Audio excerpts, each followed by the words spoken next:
அடடடடா, இது ஒரு பெரிய பிரச்சனையாக இருக்குது. நம்மகிட்ட 4-5 வண்டி இருக்குது.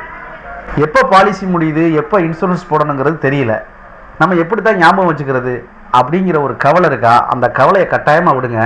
உங்களுக்கு எங்களுடைய முகவர்கள் தொடர்பு கொண்டு கண்டிப்பாக கால் பண்ணி ரிமைண்ட் பண்ணுவாங்க, போஸ்ட் கார்டு மூலமாக அனுப்புவாங்க. உங்களுக்கு எப்போ இன்சூரன்ஸ் முடியுது, எப்போ பாலிசி போடணுங்கிறத கால் பண்ணி ரிமைண்ட் பண்ணுறத ஃப்ரெண்ட்ஸ் மோட்டார் இன்சூரன்ஸ் ஒரு சர்வீஸாகவே நாங்கள் உங்களுக்கு பண்ணுறோங்க. அதுக்கு நீங்கள் பண்ண வேண்டிய ஒரே வேலை, அது 4 வண்டி வச்சுருந்தாலும் 1 வாகனம் வச்சுருந்தாலும் நாங்கள் கீழே கொடுக்குற லிங்கை கிளிக் பண்ணி உங்களுடைய வாகனம் சம்பந்தமான தகவல்களை உள்ளே கொடுத்தீங்கன்னா கண்டிப்பாக எங்களுடைய முகவர்கள் உங்களை தொடர்பு கொண்டு எப்போ உங்களுக்கு பாலிசி முடியுதுங்கிறத ஞாபகப்படுத்துவாங்க. அது நீங்கள் 4 வண்டி வச்சுருந்தாலும் சரி, 1 வண்டி வச்சுருந்தாலும் சரி, உடனே கீழே உள்ள லிங்கை கிளிக் பண்ணி உங்களுடைய தகவல்களை பதிவு பண்ணுங்கள். நீங்கள் எங்கள்கிட்ட இன்சூரன்ஸ் போடலைனாலும் பரவாயில்லைங்க, ஞாபகப்படுத்துறது நாங்கள் ஒரு சர்வீஸாகவே உங்களுக்கு பண்ணி கொடுக்குறோம். இது போன்ற தகவல்கள் அறிய எங்களுடைய ஃப்ரெண்ட்ஸ் மோட்டார்ஸ் ஃபேஸ்புக் பேஜை ஃபாலோ பண்ணுங்கள், இன்ஸ்டாகிராம் பேஜை ஃபாலோ பண்ணுங்கள், யூடியூப் சேனலை சப்ஸ்கிரைப் பண்ணுங்கள். இது மட்டும் தான் நாங்கள் உங்கள்கிட்ட கேட்குறது. நன்றி.